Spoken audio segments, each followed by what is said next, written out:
Bonjour à tous, bienvenue dans cette nouvelle édition des webinaires de La Fusée. Aujourd'hui, on va parler de référencement IA et des 6 étapes de l'agence digitale pour apparaître dans les réponses des moteurs LLM. Vaste sujet et sujet de l'heure aussi quand on voit l'engouement et le très très grand nombre d'inscrits qu'on a eu sur ce webinaire. C'est, je pense, un de nos meilleurs de l'année. Donc visiblement, c'est un sujet qui, même en ce 16 juillet, juste avant les vacances, vous travaille beaucoup et on va essayer dans l'heure qui vient de vous apporter avec Thomas le plus de bonnes pratiques et de méthodes possibles pour que vous puissiez avoir des billes pour la rentrée prochaine et pour pouvoir aussi prendre des actions concrètes pour essayer d'être cité par les moteurs LLM. Donc aujourd'hui, je suis en très bonne compagnie puisque je suis avec Thomas.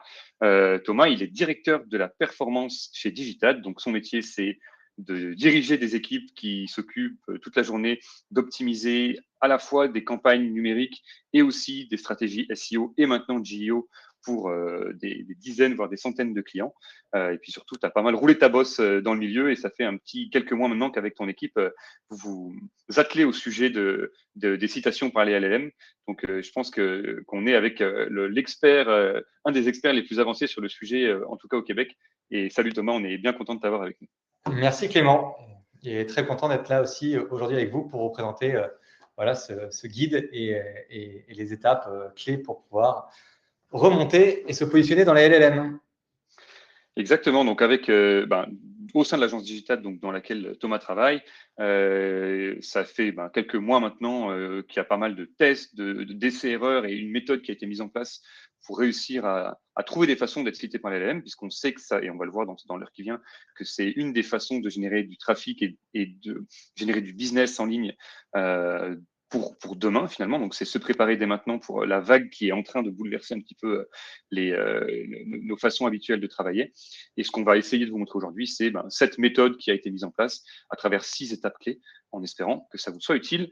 Moi, je suis Clément, je suis un des cofondateurs du centre de formation de la Fusée et je suis aussi spécialisé dans tout ce qui est référencement payant pour cette même agence digitale. Digital et la Fusée, on fait partie d'un groupe qui s'appelle Intégral. On couvre tout un tas de métiers du marketing numérique.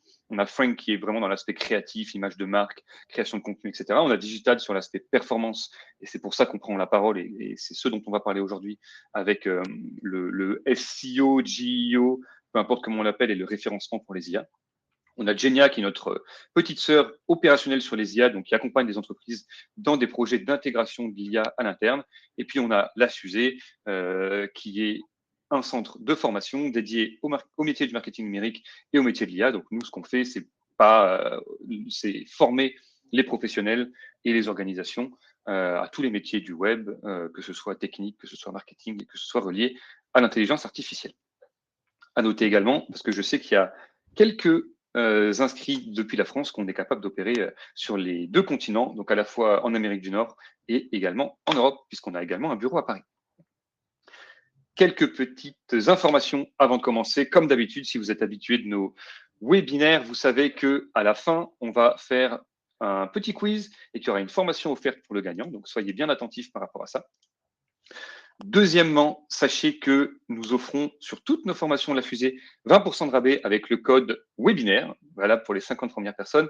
Donc, n'hésitez pas à aller sur notre site web à la fin de cette heure. Là, soyez attentifs, mais à la fin, vous pourrez aller sur lafusée.net, magasiner votre formation et jusqu'à la fin du mois de juillet, avec ce code promo-là, vous avez un 20% de rabais. Donc, ne vous privez surtout pas. Je vois qu'il y a plein de gens dans le chat qui nous saluent. Donc, nous aussi, on vous salue. Ça me permet aussi de vous donner quelques petites informations sur la façon de poser vos questions. Vous avez le chat pour discuter, pour nous dire bonjour, pour nous dire d'où vous venez ou bien où vous partez en vacances si vous partez en vacances pour les vacances de la construction. Et vous avez aussi l'onglet sondage. Bonjour Caroline du Bas-Saint-Laurent. Vous avez aussi l'onglet questions. Dans l'onglet questions, c'est là où on va vous demander d'aller poser vos questions. Pourquoi? Parce qu'il y a une petite fonctionnalité de vote qui me permet ensuite de sélectionner celles qui ont été les plus populaires et d'y répondre en priorité. On va essayer de se garder un 10 minutes à la fin pour que Thomas puisse éclairer toutes vos lanternes par rapport à ça. J'en profite pour répondre déjà aux 2 questions de Stéphanie et Alexandra sur cet onglet qui demandent si vous aurez accès à l'enregistrement par la suite. Oui, tout à fait. Vous aurez accès à la rediffusion sur notre site web. Par contre, vous n'aurez pas accès au PowerPoint Stéphanie. Donc, ce sera vraiment la rediffusion auquel nous vous donnerons un accès Je vois que plein de gens continuent de dire bonjour. Bonjour Martin de Québec et bonjour Sarah. Et puis, avant qu'on se lance, déjà, j'en profite pour vous parler de notre prochain webinaire. On va prendre une petite pause méritée sur le mois d'août et on va redémarrer en force au mois de septembre. Je vous en parle dès maintenant parce que je pense qu'il va être super intéressant celui-là. On a la chance de faire un webinaire avec nos amis et partenaires de Service Québec.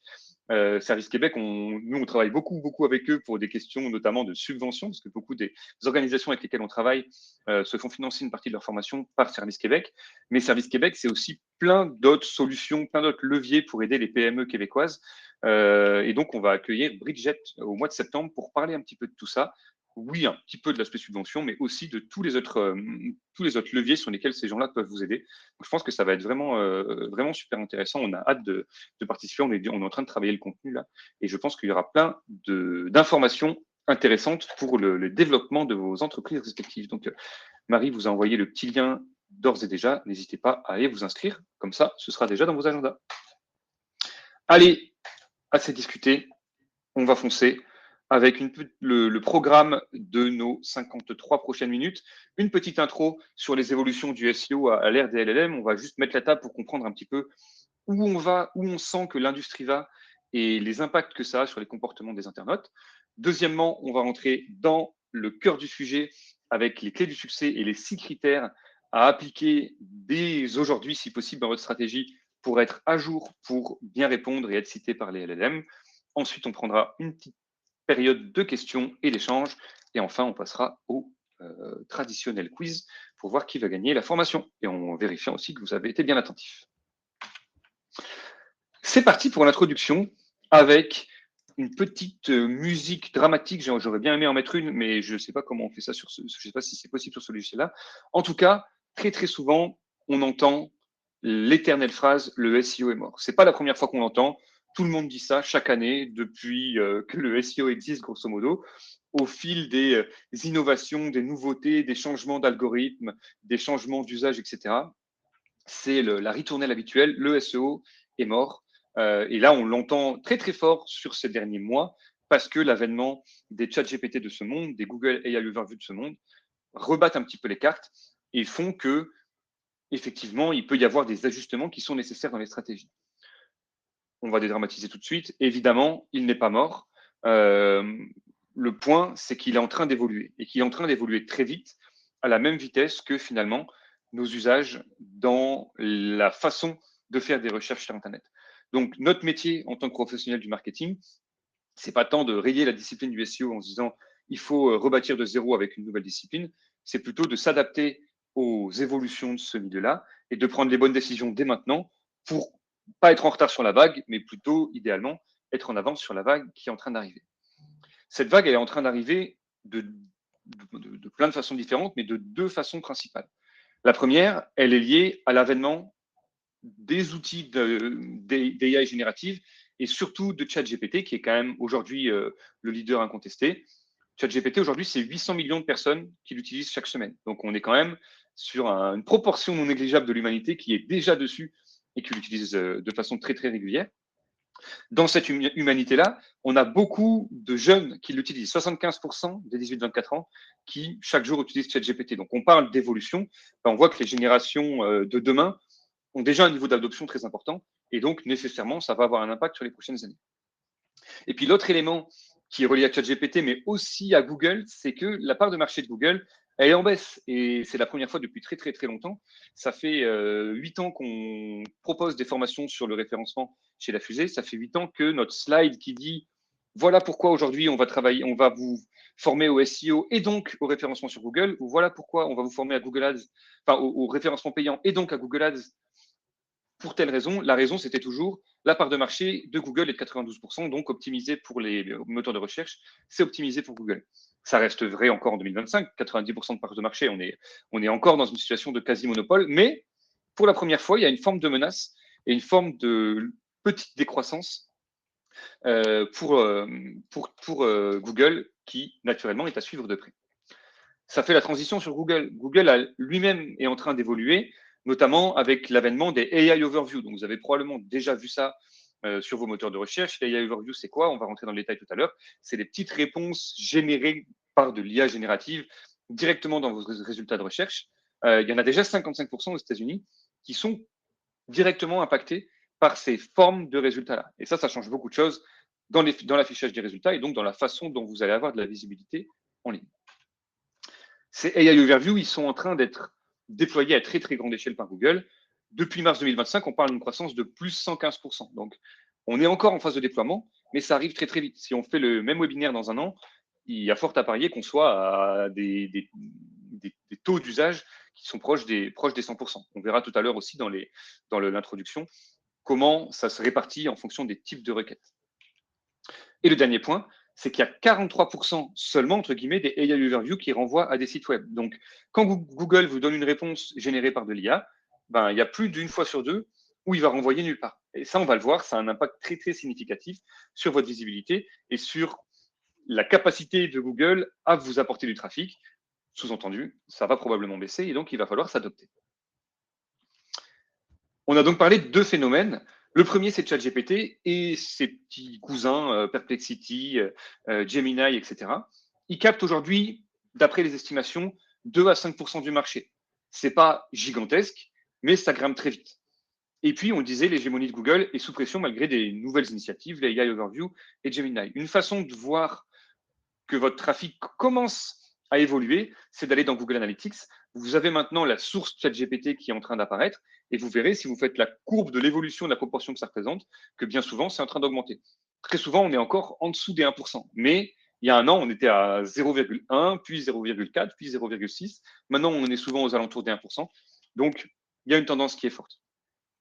Le deuxième élément qui bouscule les façons de rechercher, je vous le disais tout à l'heure, c'est que Google cherche à fournir une réponse immédiate en haut des pages de résultats pour concurrencer les LLM et tout simplement pour que les gens continuent d'utiliser Google. Parce que s'ils ont l'impression que les LLM, comme ChatGPT, répondent mieux à leurs questions Google, naturellement, ils vont partir et ils vont arrêter d'utiliser Google. Donc, maintenant, Google utilise ces aperçus générés par l'IA, avec un petit exemple là sur les meilleures agences SEO ou, tiens, coïncidence, c'est Digital qui apparaît en premier. Mais voilà, tout ça, ça a un impact gigantesque sur la visibilité des liens traditionnels et donc sur les opportunités pour vous d'avoir du trafic sur votre site Internet. Tout ça, ça a des impacts sur la visibilité des sites web et ça a des impacts sur la façon de voir concrètement les résultats et le comportement des internautes. La Search Console, qui est un des outils SEO les plus populaires, est le reflet immédiat de cette bascule qui est en train de s'opérer. Thomas, je vais te laisser en parler plus en détail. Merci Clément. Je pense que toutes les personnes qui sont présentes aujourd'hui au webinaire et qui ont accès à leur Search Console et qui sont basées en Amérique du Nord et spécifiquement au Canada doivent avoir une Search Console qui suit à peu près le graphe que vous avez sous les yeux. Donc tout le monde en fait a eu une baisse des clics depuis mars, depuis l'arrivée de Overview. Mais la bonne nouvelle, c'est que normalement, vos impressions se sont soit stabilisées, soit elles ont augmenté. Et donc, vous savez qu'un des critères qu'on pouvait suivre sur la partie SEO sur la Search Console, qui était le CTR, ben aujourd'hui, si on fait une comparaison au trimestre précédent, au mois précédent ou à l'année précédente, ben, il y a une diminution. Et nous, quand on a regardé l'ensemble de nos clients, donc on a entre 120 et 140 clients sur lesquels on a pu faire notre benchmark de diminution du CTR, on a une baisse à peu près de 10 à 15%. Donc, quand on regarde ça, je pense que tout le monde ici s'est inquiété de cette situation, de voir un peu cette tendance à la baisse. Moi, aujourd'hui, et si on va sur la slide suivante, je suis là pour vous rassurer et pour vous dire que c'est une bonne nouvelle finalement. Alors, ce qui est bizarre, parce qu'on pourrait dire une baisse des clics, qui est un critère quand même référent en SEO. Ben, tout simplement, on sait que le comportement des utilisateurs, c'est d'aller chercher une information dans un moteur de recherche, dans un moteur de réponse. Et aujourd'hui, le trafic qui arrive sur vos plateformes, c'est un trafic qui va être plus qualifié. Tout simplement parce que si la personne n'a pas eu la réponse sur AI Overview ou dans les direct answers, qui pouvait être aussi une situation de baisse du CTR avant l'avènement de l'IA, ça fait que les personnes qui vont arriver sur votre plateforme vont être un trafic plus qualifié parce qu'ils vont devoir aller chercher une information un peu plus précise, un peu plus complète, ou tout simplement, ils veulent aller chercher le produit, le service ou une comparaison sur les différents produits et services. Et c'est pour ça que ce trafic, il devient plus qualifié. Quand on regarde, nous, les analytics, on se rend compte que le temps passé, le nombre de pages vues, le taux de rebond, tous ces critères qui sont là pour qualifier ce trafic, le temps de scroll, est de meilleure qualité depuis mars. Et la deuxième chose qui est très intéressante, c'est la partie conversion. Parce que les personnes qui décident d'arriver sur votre plateforme, c'est peut-être parce que votre marque a été citée, a été mentionnée dans le meilleur produit, le meilleur service, ou que les personnes finalement ont décidé, après leurs différents comportements d'analyse, de recherche, d'aller sur votre plateforme pour convertir. Donc on se remarque aussi que parfois les conversions se sont maintenues ou parfois elles ont même progressé. Et quand on regarde un peu le comportement, il y a une évolution. Avant, où l'avènement était plutôt sur Google, sur l'ensemble du funnel de recherche et des différentes intentions de recherche, aujourd'hui, on voit que les LLM jouent un rôle très important sur la partie recherche et considération, là où aujourd'hui, on verra ce qui va être dans le futur, mais aujourd'hui, les requêtes en bas de funnel restent un comportement plutôt Google sur un comportement qui va derrière finir sur votre plateforme pour la partie conversion. Ouais, c'est super intéressant et puis ça montre aussi que probablement que la mue n'est pas encore terminée et que pour l'instant, si on raisonne en tunnel marketing, c'est le haut et le milieu qui sont aujourd'hui très, très affectés par LLM. Mais quelqu'un qui veut acheter des chaussures en ligne, il va taper acheter Reebok en ligne et il va sur Google et il va les acheter directement depuis Google. Globalement, c'est ça. Exactement. Alors, le point aujourd'hui et c'est pour ça que cette offre, elle est récente, c'est que c'est une nouveauté. Une nouveauté en SEO, c'est vraiment un des changements les plus structurels depuis quelques années sur la manière d'opérer le SEO. Et pour tout vous dire, aujourd'hui, on ne sait même pas encore comment appeler cette expertise. Il n'y a pas de consensus, on va dire, dans la communauté SEO. Est-ce que c'est GEO? Est-ce que c'est GSO? Est-ce que c'est AO? Voilà, donc aujourd'hui, on ne s'est pas encore accordé, on va dire, sur le terme, le bon terme à utiliser. Bien sûr, peut-être qu'à la suite, ce sera par rapport au volume de recherche, mais ça vous montre aujourd'hui que cette offre, elle est très récente, elle va sûrement être amenée à évoluer, mais déjà, avec l'expérience qu'on a depuis mars, on a déjà pu construire un guide qui permet déjà de lister l'ensemble des checklists sur les 6 étapes clés pour pouvoir vous référencer sur les LLM. Ouais, d'ailleurs, nous-mêmes, Internet ne se met pas trop d'accord sur le nom. Pour l'instant, nous, on appelle ça GIO. On a mis un petit sondage en ligne là, vu que vous êtes très, très nombreux aujourd'hui. Si vous pouvez nous dire ce que vous préférez comme nom entre GIO, IIO, GSO, peu importe si vous avez d'autres idées, n'hésitez pas à le mettre dans le chat. Mais pour l'instant, de ce que je vois du sondage, c'est le GIO qui semble obtenir vos suffrages. Donc, on vous laisse voter pour le choix du nom. Promis, on le gardera après dans notre façon de présenter les offres. Et comme je vous l'expliquais, c'est un grand changement structurant en SEO, simplement parce que historiquement, on avait une recherche traditionnelle. On avait une requête, on allait sur un moteur de recherche, on avait une liste de réponses qui s'était enrichie depuis quelques années avec un certain nombre de liens et de visuels. Puis après, une personne décidait de consulter les différents sites web présents sur la page de résultats avec un gage de confiance sur les premiers résultats avec des taux de clics qui étaient très importants. Aujourd'hui, dans ce qu'on remarque, et bien sûr l'objectif était de bien classer sur ces 3 premiers résultats, ou du moins en première page. Aujourd'hui, avec la recherche IA, on se rend compte que ce comportement, il a vraiment évolué. Aujourd'hui, on est sur l'avènement des prompts, donc on va utiliser ChatGPT, Gemini, Perplexity, pour essayer d'avoir une réponse sur l'IA qu'on souhaite interroger. La réponse, elle va être optimisée. On va pouvoir la construire avec un certain nombre de citations optionnelles qui vont être présentes dans ces réponses. Une fois qu'on a ça, l'utilisateur va consommer le contenu de la plateforme. Donc, il va, dans son environnement LLM, pouvoir cliquer sur les citations pour pouvoir challenger la réponse. Donc, c'est-à-dire retrouver sur un prompt, je ne suis pas satisfait de la réponse, je vais affiner ma réponse avec un nouveau prompt. On va revenir dans la même logique de la réponse optimisée et derrière de consultation des contenus. Une fois qu'on a pu avoir la réponse qu'on attendait de ces moteurs de réponse, on va, comme je vous l'expliquais, à la fin quand même avoir un besoin d'obtenir un service, de remplir un formulaire, d'acheter un produit. Et donc, on va arriver sur une plateforme qui vont permettre d'avoir un trafic plus qualifié, comme j'expliquais, et d'avoir parfois des conversions qui vont se maintenir ou même progresser. Donc, c'est cet avènement finalement qui a révolutionné finalement le SEO parce que pour être présent, il va falloir être suffisamment cité et être fiable dans les citations pour pouvoir obtenir ce trafic, à la fin, ce last click sur nos différentes plateformes. Alors, j'aime bien expliquer qu'il y a un changement structurel en SEO, mais comme tous les changements structurels qui a pu avoir lieu en 2010, puis après en 2017-2018, avec toutes les évolutions algorithmiques qu'on a pu voir ces dernières années, bah, les 3 piliers, en fait, ils restent toujours là depuis 1998. On reste sur les piliers autorité, sémantique et technique. Donc, contenu et technique. Mais l'évolution, elle est dans le contenu de ces 3 piliers. Aujourd'hui, sur la partie autorité, on va avoir bien sûr toujours les liens de qualité, les critères EAT qui fonctionnent toujours. La qualité est toujours récompensée sur la partie contenu et bien sûr sur la lisibilité de vos plateformes, l'explorabilité, l'architecture et l'UX. Tout ça reste les critères de performance. Mais aujourd'hui, pourquoi c'est structurant dans l'évolution de faire du SEO? C'est qu'on a les principes ancrés qui restent les mêmes sur les 3 piliers. On va arriver la 4e sur la partie mesure de performance, sur les principes de Google que je ne vais pas reciter, mais on a des nouveaux principes LLM qui se sont ajoutés et qui en fait forment en fait l'offre GEO. Le GEO, ce n'est pas uniquement les LLM, c'est juste les principes historiques du SEO auxquels on ajoute les principes du LLM pour avoir une très bonne stratégie de référencement. Il n'y aura pas un référencement qui sera fait pour le SEO traditionnel et pour les LLM. Il y aura une combinaison des deux pour essayer de couvrir au maximum la page de résultats. Et on va voir d'ailleurs dans les critères qu'on a dans la mesure de la performance, on a le critère de double visibilité, d'incrémental entre EA Overview et les résultats classiques de Google, en plus des critères qu'on pourra voir bien sûr, sur ChatGPT.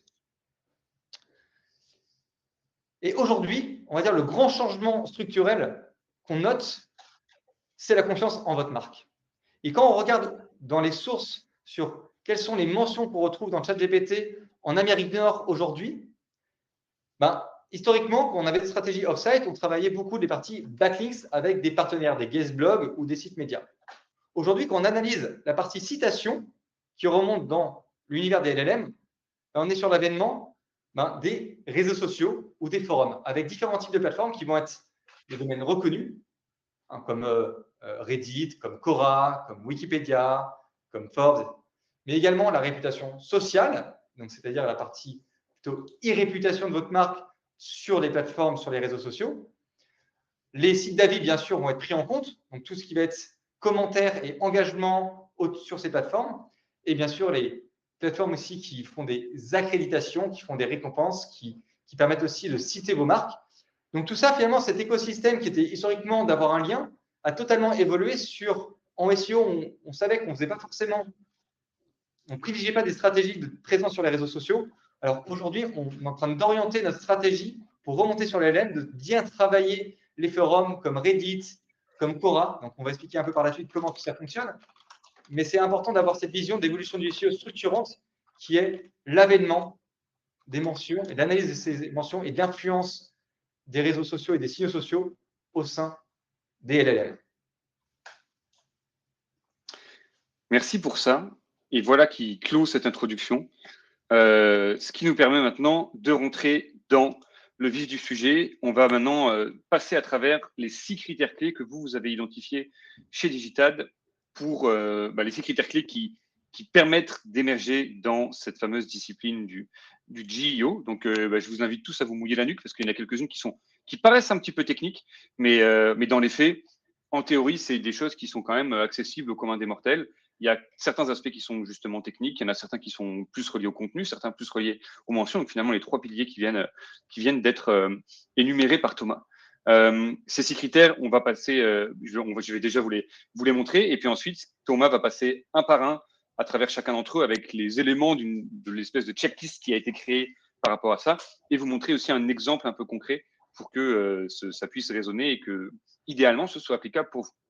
Donc, le premier point, c'est la lisibilité. Donc là, l'idée, c'est d'aider les LLM à explorer et lire votre site web. On le verra, cette lisibilité-là, elle est surtout liée à des dimensions techniques.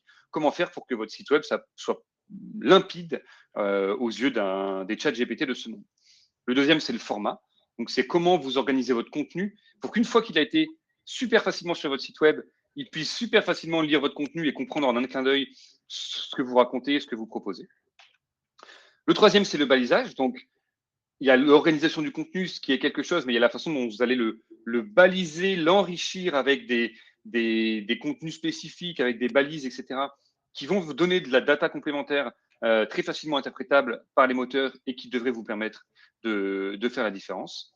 Le quatrième, c'est ce qu'on va appeler answer first ou réponse en premier. Donc l'idée, c'est d'affiner la façon de communiquer pour que les réponses IA répondent parfaitement finalement aux questions des internautes. Donc une partie du travail ici, c'est d'aller analyser comment les gens posent des questions pour pouvoir y répondre le plus immédiatement possible, et donc que le chemin soit extrêmement court entre la question et la réponse que nous on amène.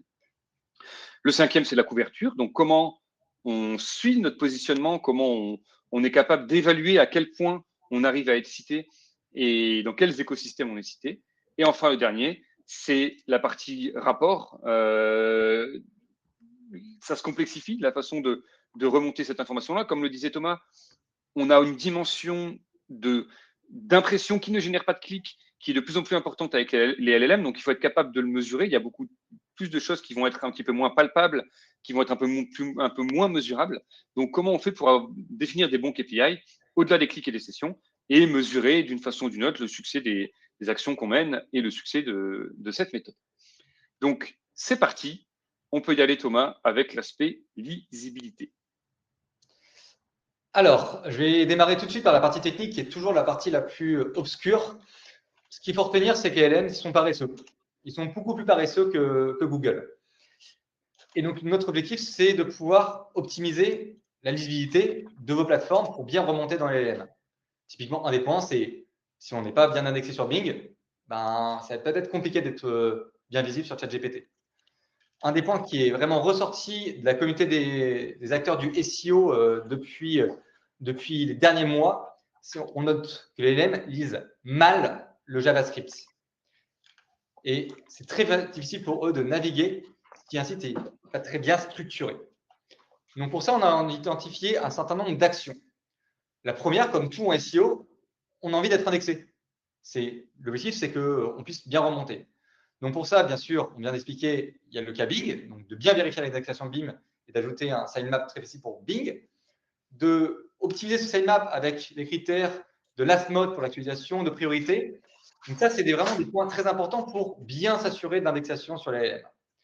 Le deuxième point, c'est le HTML. D'avoir vraiment un HTML qui est vraiment structuré pour les LLM. On parlait des structures HN, donc comme je dis, les choses ne changent pas en SEO. Et on va voir qu'il y a un rôle qui est très important entre la connexion entre les H2 et H3, donc vraiment d'avoir une structure HN qui est pensée pour les LLM et pas du tout pensée par les développeurs pour structurer l'information sur un site web, ce qui peut être le cas souvent sur un certain nombre de CMS ou de templates.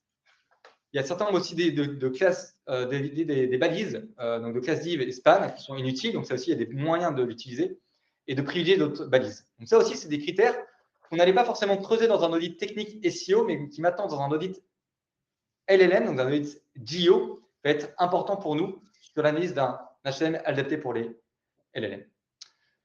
Le point le plus important, c'est attention au JavaScript. Il faut réduire le JavaScript, bien sûr. Donc, éviter des contenus lourds, tester le rendu des crawlers sans JS et bien sûr, utiliser le server-side rendering. Donc, ça, c'est vraiment des points qui n'étaient pas nouveaux en SEO aussi, mais on savait que Google avait fait beaucoup d'efforts pour analyser le JavaScript, faire des efforts pour analyser. On se rend compte que dans les LLM, on revient un petit peu en arrière. Donc là aussi, il y a des outils, on va vous partager des liens d'outils qui vous permettent de mesurer sur vos plateformes la performance et comment potentiellement réduire ces barrières du JavaScript. Et enfin, un des points essentiels, c'est ce fameux fichier LLMS texte qui devient prioritaire. Donc, c'est une sorte de carte de priorité pour les LLM. Voilà, l'idée, c'est de pouvoir mettre en avant l'ensemble des contenus et des sections clés de votre plateforme et d'indiquer à l'IA ce qu'elle doit intégrer et ce qu'elle doit ignorer. Donc ça, c'est lié aussi un peu à la partie indexation. Et là aussi, typiquement, cette semaine, on a pu voir un fichier LLM text qui était très bien, du moins construit. Donc, une première approche sur laquelle on a trouvé que c'était intéressant d'analyser, c'est le fichier LLM text des Galeries Lafayette en France. Voilà, c'est un premier point. Je pense que je vous laisserai aller l'analyser. On pourra le rajouter derrière en lien sur un exemple. Et voilà, on est aussi en train de construire un peu parce que c'est une nouveauté. Et ça aussi, c'est un point qui est important et on vous le recommande sur l'ensemble de vos plateformes de créer ce fichier en collaboration avec votre webmaster ou avec votre consultant SEO. Donc là, on a pris un petit exemple de comment mesurer si votre site a des optimisations pour réduire les barrières du JavaScript.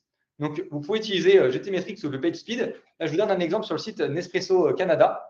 J'ai rentré la plateforme dans GTmetrix, mais également dans le PageSpeed pour vous sortir deux rapports. Donc, ici, tout de suite, on va avoir un certain nombre de recommandations très précises sur les actions pour réduire le JavaScript. Donc, à vous d'utiliser ces plateformes. Si tu peux en cliquer Clément, vous allez avoir le visuel du PageSpeed qui s'affiche. Donc là aussi, on voit qu'on a des recommandations pour réduire le JavaScript. Et derrière, à la fin, en potentiellement mettant en lien le test que vous avez fait sur GTmetrix ou sur le PageSpeed, utilisez ChatGPT, rentrez les critères qu'on vous a partagés sur la checklist et vous allez voir qu'il va pouvoir prioriser les différentes actions à mettre en place. Là, je vous ai pas mis tout le détail de ce que j'ai pu avoir dans mon prompt sur ChatGPT, mais là, j'ai juste mis à la fin les priorisations des actions sur le site Nespresso, les actions urgentes, les actions importantes et les actions moyennes. Donc, on voit que l'ensemble des plateformes vont avoir des actions à mettre en place. Donc, ça, c'est vraiment une priorité pour s'assurer d'avoir une bonne lisibilité par les crawlers LLM sur vos différentes plateformes. Merci pour ça. Effectivement, ça peut. Il y a certaines définitions, notamment dans la slide précédente, qui peuvent faire un peu saigner du nez. Mais dans les faits, il y a des outils gratuits qui existent pour au moins avoir une idée des éléments à corriger. Par exemple, ici, on voit que c'est la vidéo qui pêche, donc c'est des choses assez naturelles. Et finalement, avec l'aide de ces outils, plus éventuellement d'un petit chat GPT, on peut assez rapidement identifier les leviers qu'on peut activer pour améliorer tout ça. Le deuxième bloc, c'est l'aspect des formats. Alors là, on quitte la partie technique pour aller plus sur la partie, on va dire, sémantique et donc contenu. Donc, bien sûr, les LLM adorent le contenu formaté.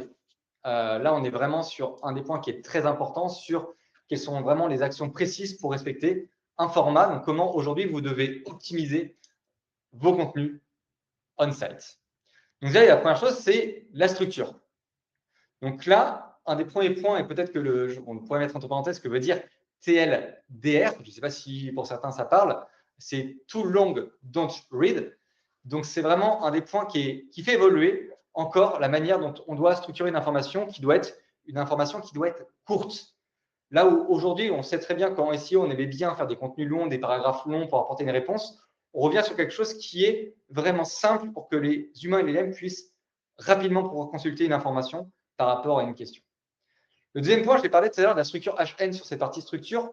Aujourd'hui, la combinaison entre le H2 et le H3 devient de plus en plus, on va dire, important. Le H1, pour rappel, pour tout le monde, c'est le titre de votre page.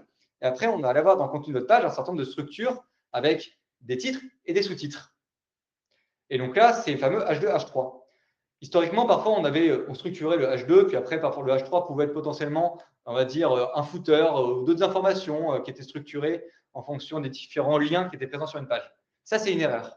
Aujourd'hui, il faut vraiment avoir une connexion entre mon H2, qui va être une question ou un sujet, et le H3 qui potentiellement va apporter une réponse à ce sujet, une réponse potentiellement qui va être courte et en résonance avec mon H2. Et bien sûr, derrière, il y avait des critères, on savait déjà sur l'utilisation de ChatGPT ou un certain nombre d'IA pour pouvoir accompagner la rédaction. Oui, des pubs, des résumés, des textes courts. Donc ça est important dans la partie structure. Deuxième chose, c'est rendre la réponse facile à trouver. Donc là, il faut vraiment utiliser des questions dans les titres. Là où parfois, la question arrivait un peu plus tard, on les mettait plutôt en bas de page. Donc ça, c'est vraiment très important.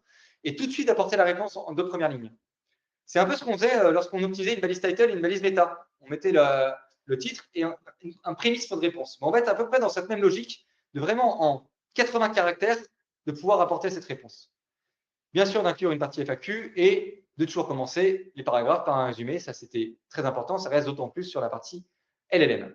Et après, sur la réutilisation des contenus par les LLM. Donc là, il faut vraiment avoir un contenu structuré pour avoir un meilleur traitement. Donc là, on parle de tous les segments qu'on va avoir sur notre page qui va permettre très bien pour les LLM de prendre cette partie d'un bout de votre page et de l'intégrer directement dans l'affichage sur ChatGPT ou sur les autres moteurs de réponse. Faciliter l'extraction, donc c'est vraiment d'avoir des résumés et des réponses très précis et que chaque section doit pouvoir fonctionner comme un bloc de réponse autonome. Je vous parlais de cette combinaison entre les H2 et H3. On sait que cette combinaison H2 et H3, à chaque fois, c'est un segment, un bloc. Et ces blocs, ils doivent vraiment être fonctionnés de manière autonome. J'ai une question qui correspond à un mot-clé primaire, où je vais avoir un certain nombre de sujets associés, des mots-clés secondaires. Et ces mots-clés secondaires, qui sont vraiment des sections en tant que telles, doivent être optimisées de manière autonome. Et ça, c'est vraiment un gros travail que chacun doit avoir faire sur sa plateforme pour s'assurer que ces sections soient bien optimisées. Donc aujourd'hui, j'ai essayé de tester sur la plateforme digitale pour vous dire, oui, on est bien référencé, on est bon sur les LLM, et on a encore des actions à faire, notamment sur la partie TLDR. Là, on doit encore travailler la partie synthétique, on va dire, de nos réponses. Mais on a travaillé cette combinaison entre les H2, H3 et vraiment sur la partie section. Donc ça, c'est quelque chose qu'on a bien fait. On s'est bien utilisé aussi les puces. On a mis nos textes courts. Donc tout ça, finalement, c'est grâce à quoi? C'est grâce à la checklist qu'on vous a livrée. Donc nous, on l'a utilisé bien sûr pour nous, mais pas que. On a besoin aussi d'outils qui vont nous permettre de structurer cette information. Donc aujourd'hui, nous, on utilise Neuron Writer, mais il y a des outils comme Phrase, comme Surfer SEO, comme SEMrush, qui permettent de donner un score à chaque contenu. Et grâce à ça, vous allez pouvoir travailler, bien sûr, les critères LLM, mais également d'avoir un score SEO performant. Parce que le contenu, vous n'allez pas faire un contenu pour Google traditionnel et pour les LLM. Vous faites un contenu qui va être analysé par l'ensemble des moteurs. Et l'objectif, c'est que d'avoir le meilleur score SEO. Et lorsque vous avez le meilleur score SEO en respectant les critères LLM, vous allez avoir tout le pouvoir pour pouvoir bien remonter sur les moteurs traditionnels et dans les LLM. Merci pour ça. Et effectivement, donc, tout est important dans ce que tu as dit. Je pense que ce TLDR-là, qui n'était pas nécessairement un réflexe chez beaucoup de rédacteurs de contenu, devient super important et peut faire des grosses différences. Donc, parmi les choses à prioriser, probablement que celle-là en fait partie. En tout cas, pour digital, ça en fait clairement partie. Surtout pour les contenus qui sont très longs d'ailleurs. Et exactement.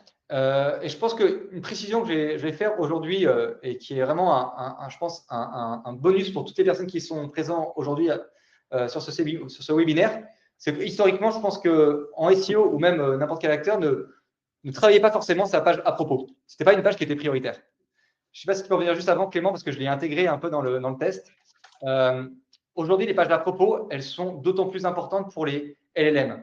Pourquoi? Les LLM, comme je l'ai expliqué, vont prendre une partie de mention et de citation de vos marques. Et la page à propos, c'est une page sur laquelle elle va s'intéresser parce que c'est l'analyse de quel est votre business, quel est le positionnement de votre entreprise. Et si votre entreprise remonte dans une citation et dans une mention sur une autre plateforme, qui peut être les réseaux sociaux, qui peut être un forum, qui peut être un site média, qui peut être même un site partenaire ou un site e-commerce, elle va faire des connexions pour comprendre cette marque et remonte dans les forums et également dans les réseaux sociaux, quel est son business, quel est son positionnement. Je vais aller analyser la page à propos de cette plateforme. Donc, ça va être d'avoir des pages à propos qui vont être très bien optimisées parce qu'elle va être utilisée par les LLM pour comprendre si vous devez devenir référent sur une réponse, sur un produit ou sur un service. Je continue sur la partie balisage. La partie balisage, donc ça, c'est aussi un des critères qui était clé en SEO traditionnel. Il est d'autant plus sur la partie LLM. Donc là, pour le coup, j'aurais pu faire cette même recommandation, on va dire, sur le SEO traditionnel. On sait qu'elles ont besoin d'analyser rapidement, qu'on a besoin de leur structurer l'information, comme on l'expliquait sur la partie HTML. Donc, on a besoin d'utiliser les données structurées. Donc ça, c'est un point qui est très important. Donc, tous les types de données structurées qui existent, de bien clarifier l'objectif de la page, de les appliquer sur tous les types de produits, les FAQ, les avis, les articles, les personnes, les événements, toutes les possibilités qu'on peut avoir sur les données structurées. Lorsqu'on a des produits, une offre ou également des avis, très important d'ajouter ces balises-là sur nos plateformes, donc les balises Product, Offer et Review. Ça aide les LLM à comprendre les caractéristiques de prix, de disponibilité et bien sûr, on sait que la partie avis est très importante pour les LLM pour valider que le fait que vous êtes un bon produit, que vous êtes un bon service, que vous êtes référent. Et donc ça, c'est très important parce qu'on sait qu'aujourd'hui, l'avènement des LLM, c'est les requêtes testimoniales, les fameux best. Quel est le meilleur produit pour? Quel est le top produit pour? Et ça va aider à remonter et d'être mentionné sur ces différents types de requêtes. Et enfin, derrière, s'assurer que chaque article ait ses balises schéma. Ça, c'est très important. On sait que la plupart des plateformes ont un environnement blog, actualité ou contenu. Ces contenus, ils doivent avoir des balises auteurs, des dates de publication, une headline et aussi une partie main entity of page. Donc, toutes ces entités-là sont indispensables sur tous vos articles. Et bien sûr, de savoir également que la confiance va être renforcée par une meilleure compréhension de la source. Ça, vous allez voir, c'est un point qui est clé. Aujourd'hui, on sait qu'on a du mal sur nos articles à citer d'autres plateformes. On aime bien rester dans un maillage interne qui est interne à notre plateforme. Or, aujourd'hui, les LLM adorent d'avoir des références, d'avoir des sources. Donc, à partir du moment où on fait un paragraphe sur, comme je l'expliquais, sur le H2, H3 et cette segmentation, c'est très important d'avoir des sources qui citent des plateformes externes et qui vont bien rassurer les LLM sur la qualité de votre contenu et sur la qualité de votre offre de produits pour pouvoir vous faire remonter au sein des LLM. Et donc aujourd'hui, là, j'ai fait un petit exemple de balise. Donc, il y a un outil que vous connaissez déjà. Et si vous ne connaissez pas, il y a le petit lien ici. Donc, vous pouvez tester toutes vos pages pour savoir si vos pages respectent le balisage-schema.org. Vous pouvez voir là, on a une page qui est bien optimisée sur la partie formation. Il y a parfois des recommandations qui sont facultatives. Il y a 3 petites recommandations qu'on pourrait encore améliorer. Mais grâce à cet outil, vous allez pouvoir tester toutes vos pages et voir s'il y a des améliorations à faire et ensuite les transmettre à votre webmaster ou aux développeurs ou aux personnes qui peuvent derrière optimiser ce balisage. Merci pour ça. Et souvent sous-estimé ce côté données structurées. Et pourtant, il était déjà important avant l'avènement des IA génératives, mais c'est encore plus le cas désormais. Toujours sur la partie on-site, on sait que les LLM veulent des réponses. Et les LLM ne lisent pas, ils extraient. Donc, il faut être présent dans ces réponses.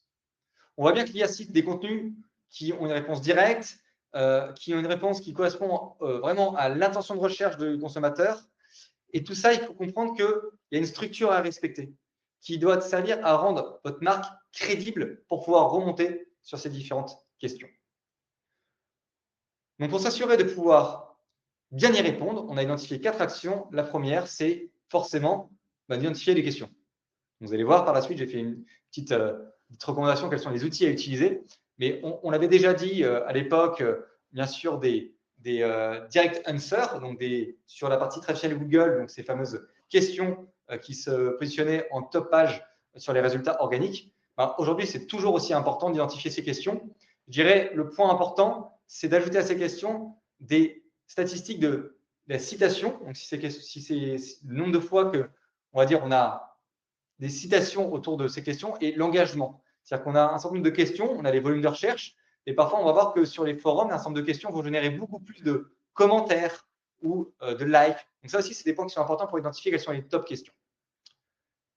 Une fois qu'on a ces questions, j'avais déjà expliqué, il faut structurer votre information. Rédigez vos titres H2 et H3 comme de véritables requêtes de recherche. Le H2 est la question, le H3 est la réponse. Utilisez des entités nommées, donc le nom des marques, des outils, des produits, des lieux. Donc, au sein des questions, forcément, on va avoir la question générique. Je recherche quel magasin pour un test, on va dire, un test, un eye exam, donc un examen des yeux, excusez-moi. Finalement, on pourra avoir cette question, mais pourquoi pas directement votre marque ou de citer le lieu. Donc, de vraiment avoir une stratégie locale. Je crois que j'ai eu une des questions qui est passée à droite, qui était comment je le fais, parce que là, on parle pourtant de sujets qui sont vraiment très larges. Non, ça peut arriver sur vraiment, j'ai mon business qui est à Laval, qui est à Montréal, qui est à Québec ou ailleurs. Bien sûr, de localiser la marque, votre produit et vos noms au sein de ces questions, c'est aussi très important. Le troisième point, c'est, comme j'expliquais, sur la partie TDLR, ou également sur la partie vraiment de pouvoir structurer cette information avec des réponses courtes, c'est de pouvoir avoir une réponse directe dès la première phrase qui apporte une réponse à l'utilisateur. Et c'est là que je vais expliquer en introduction que c'est la même logique qu'on pouvait avoir dans les métadescriptions. Une métadescription, vous vous rappelez, on a à peu près 140 à 170 caractères pour pouvoir bien se positionner sur Google, enfin du moins pour avoir le respect du nombre de caractères sur Google. Et il y a la même logique. La première phrase, elle doit avoir 140 caractères. Et après, derrière, vous pouvez rajouter un certain nombre d'informations, mais cette première phrase, c'est celle qui va être utilisée en partie par les LLM. Et bien sûr, être concis. Je vous expliquais le fameux 140 caractères, mais vos paragraphes, s'ils peuvent être courts, 80 mots, 6 lignes, des puces, de la clarté, créer des liens entre des pages connexes, ajouter des sources, bien sûr développer ces clusters pour avoir des bonnes segmentations. Donc, tout ça va être très important pour pouvoir bien remonter sur les différentes questions qu'on va retrouver au sein des LLM. Merci. Et puis, effectivement, là aussi, il y a des choses qui évoluent. Je pense que le 80 mots et 6 lignes, ça fait pas du tout partie des critères qui, jusqu'à maintenant, étaient vraiment regardés ou pris en compte dans la rédaction de contenu. Donc, super, super intéressant. Donc là, ce que j'ai fait, je suis allé sur l'outil. Alors là, j'ai pris SEMrush. J'aurais pu prendre SERanking. Il y a des outils gratuits, mais qui donnent, on va dire, un certain nombre de questions plus limitées parce que gratuits, qui sont un source de public, mais qui fonctionnent très bien, ou de keywordtools.io. Donc là, vous avez un exemple d'un outil qui permet de sourcer l'ensemble des questions. Donc là, ça me permettait de savoir quelles sont les questions qui étaient posées autour de formation SEO, par exemple.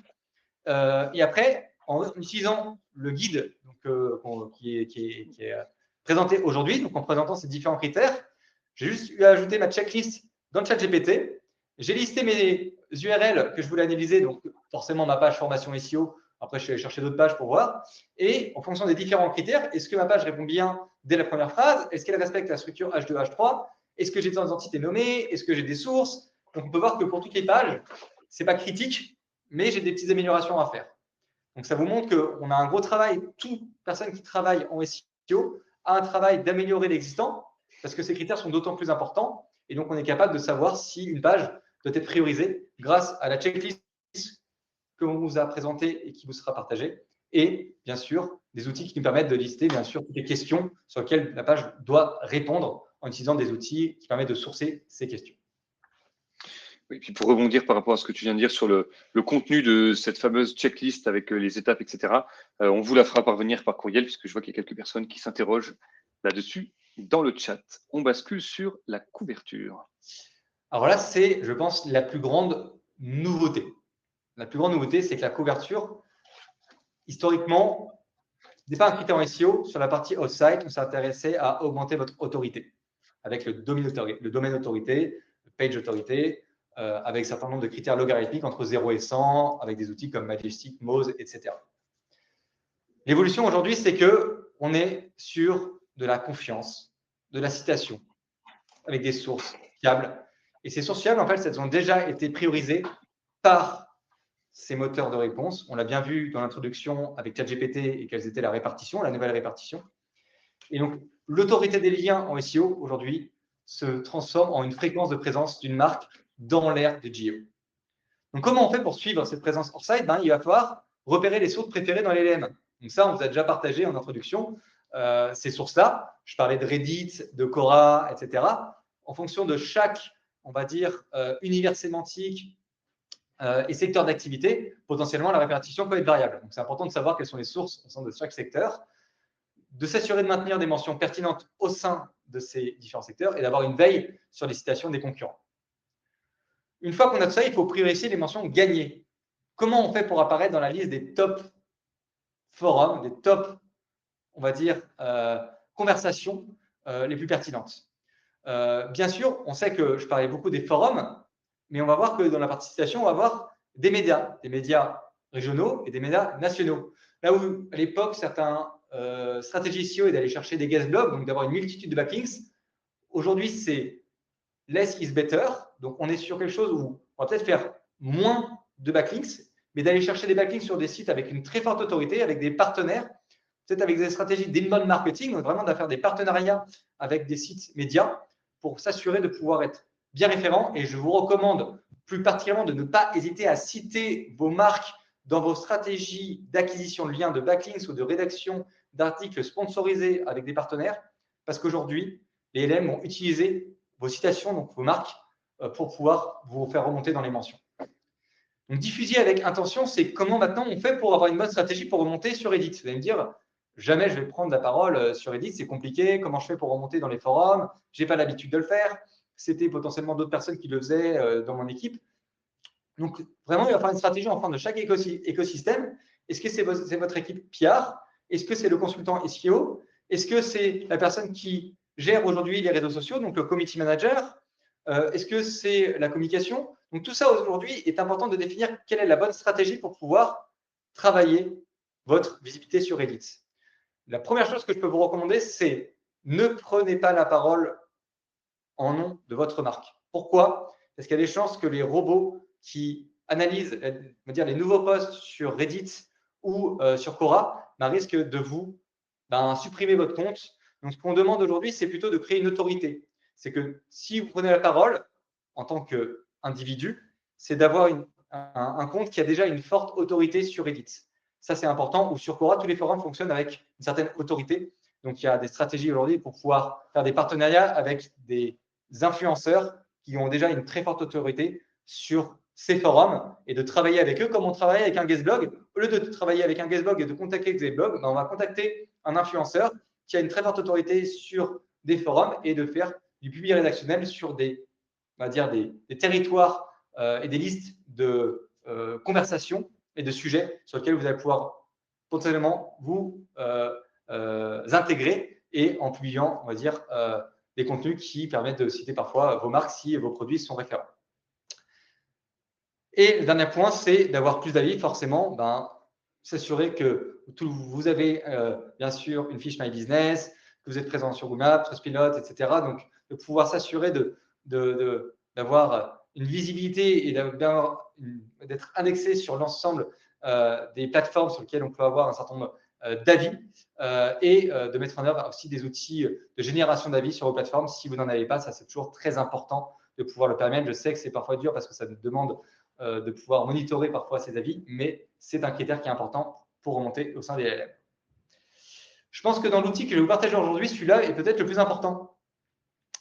Donc cet outil que je vous partage, qui s'appelle AI Coverage, est un outil qui va vous permettre dès aujourd'hui, sur un mot-clé primaire, donc un mot-clé qui peut être important. Donc là, l'exemple qui est ici, c'est Agence SEO Montréal, avec votre page qui doit remonter sur cette requête. Donc, vous pouvez mettre votre mot-clé primaire et la page qui est connectée, de lancer cet outil et après, en rajoutant un certain nombre de concurrents, de pouvoir mesurer votre visibilité sur l'ensemble des connexions qu'on peut avoir autour d'une requête. Donc, c'est sur le deuxième visuel de voir où est-ce que sont situés par rapport aux autres concurrents sur la visibilité au sein des LLM. Et le troisième point qui est très important, c'est bien sûr, il y a une requête primaire. Et comment fonctionnent les LLM aujourd'hui, ou AI Overview? C'est que pour trouver la bonne réponse, il va y avoir une multitude de questions. Et ça, vous n'y avez pas accès aujourd'hui. Vous ne savez pas en fait comment fonctionne AI Overview pour afficher cette réponse. Et en fait, ces outils vont aussi vous donner ce qu'ils appellent les Query Fan Out Coverage. Donc, quelles sont toutes les informations qu'a utilisé AI Overview ou ChatGPT pour définir quelle était la bonne réponse aujourd'hui et pourquoi il a affiché telle plateforme par rapport à telle autre plateforme, pourquoi il a mentionné tel annonceur par rapport à tel autre annonceur. Et ça, c'est très important de le savoir parce que ça va également peut-être vous permettre de prioriser votre plan d'action sur votre stratégie d'optimisation de vos différentes pages sur toute la checklist qu'on vous a livrée sur la partie on-site. Le dernier point, c'est une fois qu'on a bien optimisé la partie technique, la partie sémantique, il y a comment on fait pour bien mesurer. Et aujourd'hui, pour bien mesurer, on ne va pas être sur seulement du ranking, comme on peut le faire historiquement en SEO, avec une analyse de votre positionnement et d'acquisition avec les clics et potentiellement la conversion. On est dans l'avènement de capter la visibilité. Donc aujourd'hui, avoir une bonne part de voix sur la partie IA, c'est très important au même titre que la partie SEO. Et comment on fait pour mesurer une part de voix sur la partie IA? Il faut comptabiliser le nombre de mentions. Si je suis mentionné, c'est un gage de visibilité. Si par hasard, je n'ai pas forcément de lien, de citation sur la partie IA, mais que je suis mentionné, la personne potentiellement va voir que je suis référence en étant le premier produit ou la première agence qui est citée pour être une agence de SEO à Montréal, où je suis la meilleure agence. La personne derrière, elle va aller sur Google, taper directement le nom de ma marque et va me permettre derrière d'avoir un trafic plus qualifié et potentiellement des conversions. Et bien sûr, derrière, il faut également suivre des citations si par hasard on est cité.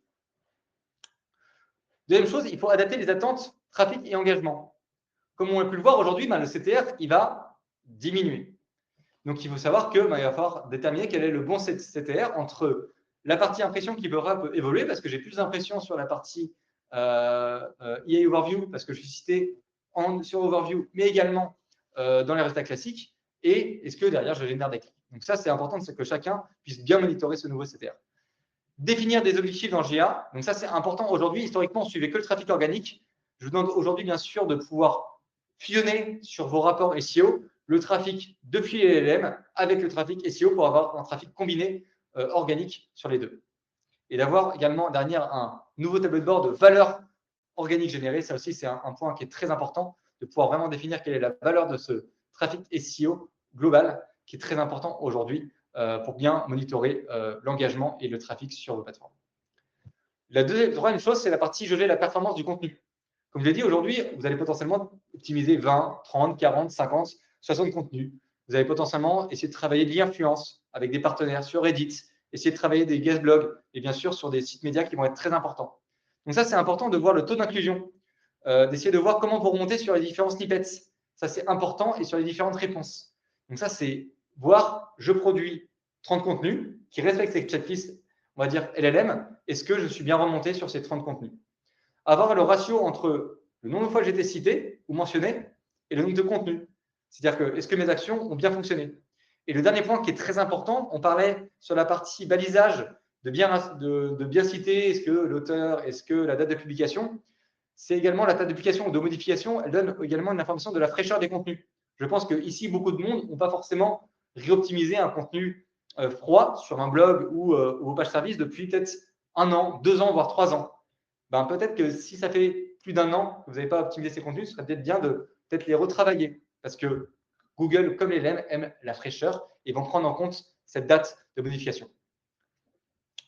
Et ici, vous pouvez voir un exemple de rapport. Donc là, c'est l'outil SE Ranking qui permet, donc là, j'ai pris l'exemple du site digital.ca, de mesurer ma présence. Donc aujourd'hui, sur les mots-clés qu'on suit dans cet outil, donc on sait que quand vous suivez un rapport, vous suivez 100, 200, 300 mots-clés, 400 mots-clés, peut-être un peu moins. Ben, de cette même manière, sur ces 200 mots-clés, je peux voir que j'ai 50% de visité sur la partie IA, que sur la partie mention, je suis mentionné 7%, mais que je suis très souvent cité.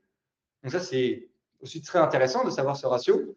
Est-ce que je suis présent sur le top 3? Là aussi, ça me permet d'avoir un pourcentage, de savoir où je suis. Est-ce que j'ai une double visibilité? On parlait d'incrémental. Est-ce que je suis présent dans IA Overview, mais également dans les résultats classiques? Là, je me rends compte que j'ai 30% de superposition. Ce qui me permet de me donner un T0. Et en fonction de toutes les actions que je vais amener sur ma partie LLM, je vais voir cette évolution de ma présence sur l'IA, l'évolution des mentions, l'évolution de ma présence en top 3 et l'évolution de la superposition. Donc, ça demande vraiment, c'est quel site? C'est digital.ca. Et vous avez un exemple en dessous des différents liens. Donc là, vous avez tous les jours l'outil qui est passé et pour voir si j'étais présent dans la citation et si j'étais présent sur les mentions. Là, ici, c'est la requête agence SEO, meilleure agence SEO. Et vous pouvez voir ici qu'on a pu être cité et qu'on est mentionné également. Merci beaucoup pour ces 6 étapes. C'était très riche. Justement, je pense que la question, c'était l'outil en question. C'est SE Ranking. OK, donc c'est le deuxième ici qu'on voit SE Ranking. Merci beaucoup et je vois que le temps file à toute vitesse. On va essayer d'avancer, peut-être passer très vite sur les cas. Juste la minute promotionnelle que je vais transformer en 20 secondes promotionnelles. Cette checklist, vous pouvez l'appliquer vous-même. Après, on a conscience aussi que ça demande parfois beaucoup de temps, beaucoup de ressources pour être capable ensuite de l'appliquer, etc. C'est pour ça qu'il y a des professionnels qui existent, comme Thomas, comme son équipe chez Digital. Nous, eux, ce qu'ils ont mis en place, c'est un premier livrable qui est un audit JIO qui permet de passer à travers l'ensemble de ces points et finalement de vous livrer, quelle que soit votre organisation d'ailleurs, un document clé en main avec l'ensemble des éléments et des critères analysés et toutes les recommandations et les actions à prendre pour réussir à être bien optimisé par rapport à ce sujet-là. Donc, Marie vient de vous envoyer un lien. Vous pouvez contacter Eva si c'est quelque chose qui vous intéresse. La suite logique quand on fait un audit JO, c'est on peut éventuellement vous aider dans la mise à niveau ou bien vous pouvez le faire vous-même. Et puis, derrière, on peut passer aussi sur un accompagnement récurrent comme on a l'habitude de le faire, comme les agences ont l'habitude de le faire sur la partie SEO depuis des années. Donc ça, c'était pour la minute promotionnelle. Et si ça vous intéresse, n'hésitez pas à nous contacter ou aller sur digital.ca et à remplir un formulaire de contact. Je vais passer rapidement sur les études de cas, mais oui, ça marche si vous posez la question. On a déjà des résultats intéressants avec des petites entreprises comme avec des très grandes entreprises comme Danone. On travaille avec eux sur le référencement et par exemple sur la marque Oikos, on a des résultats qui sont assez impressionnants en termes d'impression, en termes de visibilité dans les LLM. On ressort très, très, très souvent dans les top résultats grâce à l'application de toutes les bonnes pratiques que Thomas a mentionnées. Et puis, pour quelque chose d'un petit peu plus PME, dans la génération de leads, on a un client qui s'appelle Upperkey, qui est une conciergerie de luxe qui génère des prospects maintenant aussi grâce à ChatGPT. parce qu'il ressort de façon très significative dans les questions relatives aux conciergeries de luxe. Et ça lui permet de générer du trafic et surtout des demandes, puisque comme Thomas le disait, c'est souvent du trafic très qualifié qui vient de ces outils-là. Donc voilà, deux petits exemples dont on est fier, et il y en a plein d'autres, évidemment, à venir. Je vois que le temps file, on va quand même prendre quelques questions parce qu'il y en a eu plein.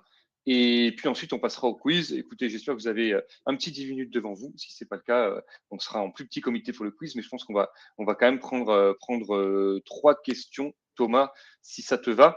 La première, c'était une question de Tommy qui dit, parmi toutes les insights et actions mentionnées, quels seraient les quick wins qu'on pourrait faire pour améliorer sa présence sur les AI Overview et les LLM, tout en gardant un bon référencement SEO. Et effectivement, c'est une question qui est revenue tourner différemment quand même, mais qui était de dire, OK, mais est-ce que si jamais j'optimise pour les LLM, ça risque pas d'impacter ma stratégie SEO et donc de me pénaliser sur Google, tu vois, malgré le fait que ça reste le leader incontesté en 2025? Alors, la réponse est non, ça ne vous pénalisera pas. Je l'ai expliqué dans le petit tableau qui arrivait un peu en début de présentation, où j'expliquais que, en fait, l'avènement du SEO aujourd'hui est vraiment une combinaison des deux. C'est-à-dire qu'il ne faut pas faire une stratégie SEO traditionnelle et une stratégie SEO LLM. Ce sera une erreur.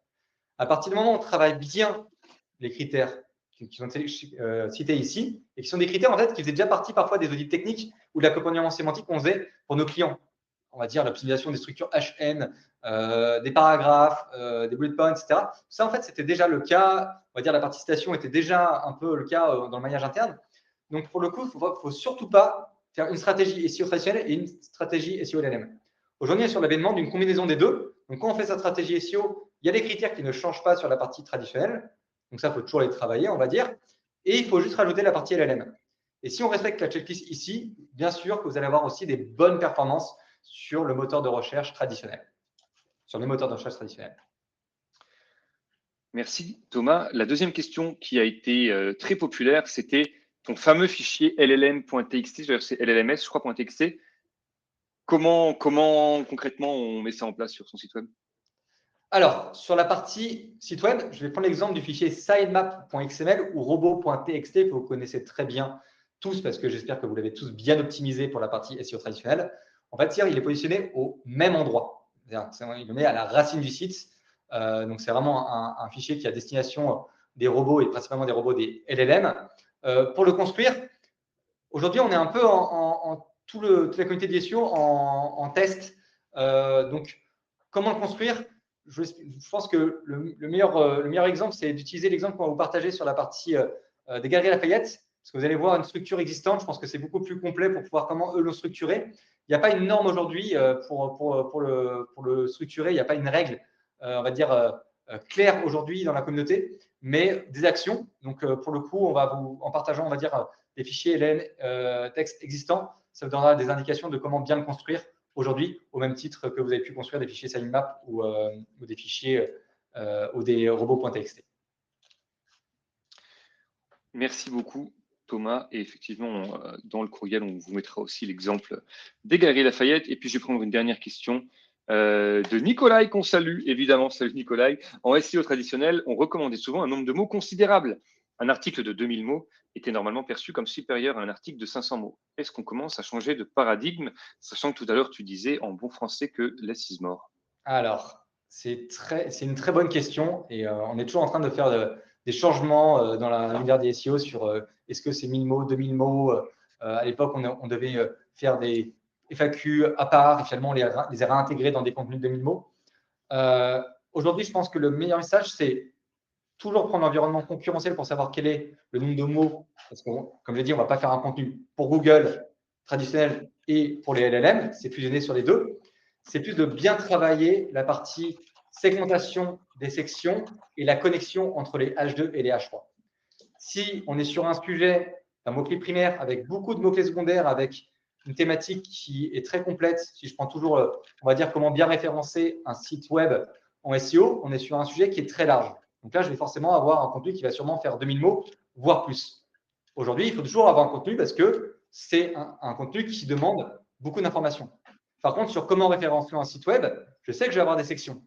Et donc ça, c'est toute la connexion. J'ai vu des questions sur comment, on va dire, bien structurer une connexion H2, H3. Je vous recommande d'aller sur le site digital.ca, comme je vous l'ai montré dans la précédente, c'était un point qui validait les critères attendus pour être bien référencé sur LLM. Donc, si vous allez sur nos articles, notamment sur l'article Comment bien référencer SEO ou sur notre article JSO, vous allez voir comment on a créé cette connexion H2, H3. Donc, je vous laisserai regarder, comme ça sera inspirationnel. Peut-être qu'aussi Clément pourra partager le lien d'un des articles. Et donc, ma réponse, c'est oui, continuons à faire des contenus de 500 mots comme l'environnement concurrentiel et de 500 mots. Continuons à faire des contenus de 2000 mots. Ça ne dépend pas, c'est-à-dire il n'y a pas une norme pour chaque contenu. On va dire il y a plutôt une norme pour quel est votre mot-clé primaire, quelle est, on va dire, l'intention de recherche et quelle est la profondeur de votre silo pour savoir si votre contenu doit faire 2000 ou 3000 mots. Par contre, travaillez absolument, on va dire, la partie section H2, H3, avoir des réponses courtes dans ce premier paragraphe avec 80 mots, 140 caractères. Après, bien sûr, vous pouvez rajouter des informations un peu plus en complément, mais c'est dans la structuration de ce contenu de 2000 mots qui va être clé. Et plus on a des mots, bien sûr, plus la page peut être lourde. Donc, ayez une structure HTML claire et réduisez le JavaScript, parce que ça aussi, ça peut avoir un impact en parallèle de la longueur de vos contenus. Merci beaucoup, Thomas. Vous le voyez sur votre écran, j'ai lancé la page d'inscription pour le quiz final de ce webinaire. Donc, je vous invite à aller sur kahoot.it sur votre téléphone cellulaire et à mettre le code PIN 313 721 pour pouvoir nous rejoindre. En attendant, je vous rappelle aussi qu'on a notre prochain webinaire avec Service Québec dans un peu moins de 2 mois, début septembre, pour parler subventions, mais pas que, et toutes les façons dont Service Québec peut vous accompagner. Donc, n'hésitez pas à vous inscrire. Vous avez le lien, je pense, dans la section liens directement. Et puis, pendant que vous êtes en train de débarquer en masse sur le quiz, on va prendre une dernière question. J'en vois beaucoup qui sont sur la longueur des textes, etc. Donc, je ne vais pas la reprendre. Je vais prendre celle de Michael. Ça me paraît intéressant, qui dit, tu parlais tout à l'heure des pages à propos qui étaient interprétées de façon importante par les moteurs. Est-ce que la page à propos doit s'appeler à propos ou bien on peut lui donner un nom différent? Alors, je pense que ça peut être, ça peut être une autre page, je crois qu'on peut l'appeler à propos ou qui nous sommes, ou, parce que je pense qu'on est sur la terminologie. Je pense que c'est plutôt l'important, c'est l'information qui est présente sur cette page. Donc, sur votre site web, vous devez avoir une page qui présente votre entreprise. C'est indispensable. C'est l'information principale. Après, si elle s'appelle à propos, qui nous sommes, etc., ça, on va dire, c'est plutôt une relation de votre architecture de votre site web, mais elle doit être importante. Plus elle est forcément proche de la homepage, plus ça va être vu par les LLM aussi, hein, qu'elle ne soit pas cachée quelque part dans le site, qu'elle soit lisible et bien sûr qu'elle soit bien optimisée, donc bien complète. Parfois, c'est des pages qu'on a un peu oubliées. On a récupéré dire une information il y a des années et qu'on a mis sur cette page à propos. Il faudra bien sûr que vous travaillez bien cette page à propos pour bien décrire tout, on va dire, le positionnement de votre entreprise, vos produits, vos services. Voilà, c'est important, ça permettra à OLM de bien comprendre. Et lorsqu'il y aura des communiqués de presse ou lorsque vous ferez citer, il y aura bien une connexion entre les deux pour l'LM pour bien comprendre qu'il y a une connexion entre l'information qui est présente sur un site média ou sur un forum et la page qui nous sommes ou à propos qui sera sur votre site. Merci beaucoup, Thomas. Merci pour ton précieux temps et pour toute l'expertise que tu as apportée pendant 7 heures et 9 minutes avec nous. Je pense que ça a été très utile pour tout le monde. En tout cas, pour moi, ça l'a été. Donc, j'espère que c'est le cas aussi pour les centaines de personnes qui étaient présentes, connectées aujourd'hui. Et puis, n'hésitez pas si vous avez encore besoin des questions ou autres à nous contacter directement. Ça nous fera plaisir de vous aider là-dessus. Comme vous le voyez, le GEO est en perpétuelle évolution, mais ça commence à se structurer. Les professionnels de l'industrie commencent à savoir quoi faire. Et comme on le disait en introduction, c'est probablement le bon moment pour prendre la vague parce que il y a peu de place et donc peu d'élus pour chacune des industries. C'est parti pour le quiz.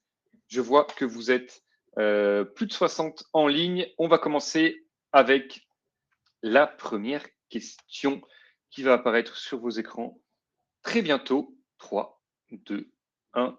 C'est parti. Je vous rappelle que c'est aussi une question de rapidité. Donc, il faut bien répondre, mais il faut aussi répondre rapidement. Qu'est-ce que veut dire GEO dans le cadre de ce webinaire, évidemment?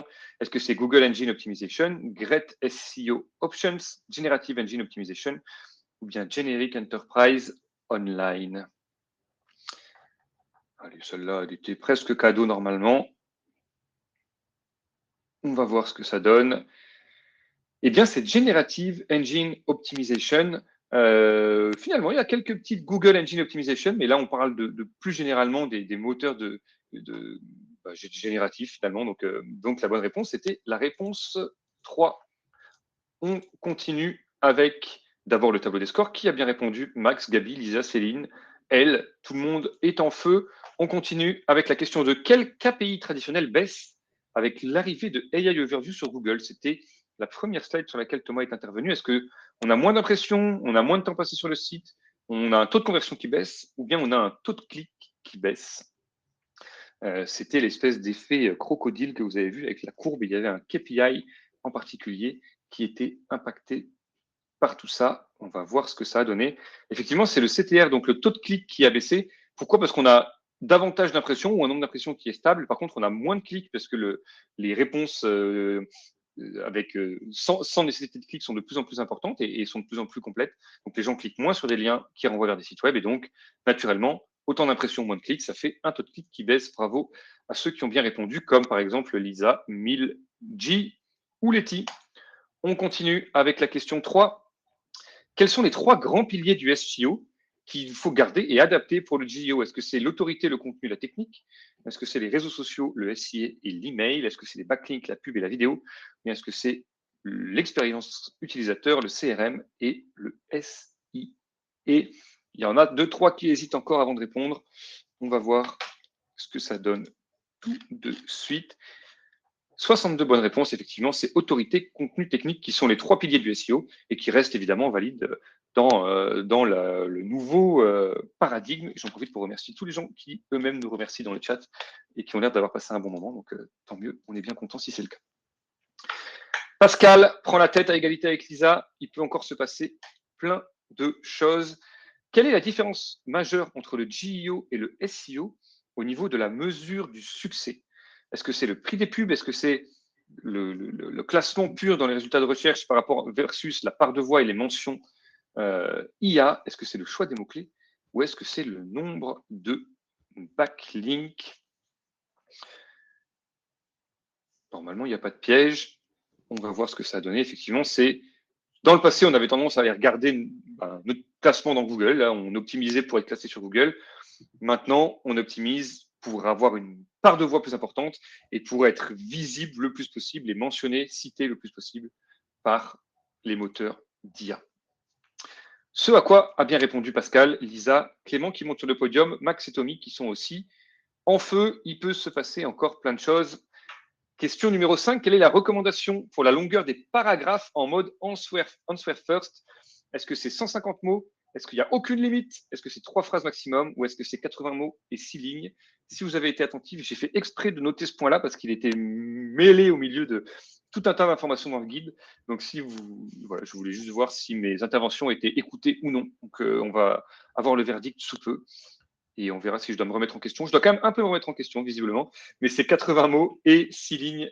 45 personnes ont bien répondu. Idéalement, après, il n'y a pas de règle absolue, mais idéalement, ce qu'on recommande maintenant en termes de longueur des paragraphes, c'est d'avoir 80 mots et ou 6 lignes et de se cantonner à ça. C'est a priori, d'après l'état de l'art en 2025, ce qui est le mieux lu, compris, interprété, cité par les LLM. Lisa a bien répondu, tout comme Clément, Tommy, Gabi, Caroline. Et on fonce avec la dernière question à réponse multiple. Comment on passe à l'action dès aujourd'hui en termes de GEO? Est-ce que c'est en appliquant les bonnes pratiques vues ensemble? Plusieurs réponses sont possibles. Est-ce que c'est en contactant Digital pour un audit GEO? Est-ce que c'est en suivant une formation de la fusée pour aller plus loin sur le sujet? On intègre évidemment ces sujets-là dans nos formations SEO, ou bien c'est juste en allant scroller sur TikTok? Plusieurs réponses possibles ici. Et je vous rassure en vous disant que cette question était pour 0 point. Mais évidemment, on a tout ce qui a été présenté aujourd'hui qui est applicable par vous si vous avez le temps, si vous avez la ressource. Il y a plein de choses qui sont utilisables et sur lesquelles vous pouvez vous débrouiller, entre guillemets. Donc, n'hésitez pas à revisionner ce webinaire. On va vous envoyer le guide et à mettre tout ça en pratique. derrière, si vous voulez aller plus loin, il y a des pros qui peuvent le faire pour vous. On a le fameux audit Gio dont je vous ai parlé tout à l'heure. Il y a aussi des pros qui peuvent vous aider à aller plus loin sur le sujet, à répondre mieux à vos questions. Les formations à la fusée sont faites pour ça. C'est en petits groupes. Il y a aussi des formations privées qui peuvent être faites et ça peut probablement beaucoup vous aider. Là où scroller sur TikTok va sûrement vous divertir, mais moins vous aider à vous faire citer par les LLM. Donc voilà qui conclut ce quiz. On va voir qui sont les membres du podium. On a Tommy qui finit troisième, bravo Tommy. Clément qui finit deuxième et notre grand ou notre grande championne, c'est Lisa, 4394 points. Bravo à toi Lisa, contacte-nous directement sur notre site internet ou bien on va essayer de te retrouver et de te contacter. Tu as gagné une formation, donc bravo pour ton attention et ta rapidité sur la gâchette. Voilà qui clôture ce webinaire avec 16 minutes de retard. Je pense qu'on n'est pas loin de notre record, mais ça ne m'étonne pas à partir du moment où Thomas est dans la pièce et sa passion a été débordante. J'espère que vous avez passé un bon moment. Bon après-midi à tous et puis on se revoit à la rentrée avec Service Québec. À bientôt tout le monde et encore merci Thomas. Merci et bonne journée à tous.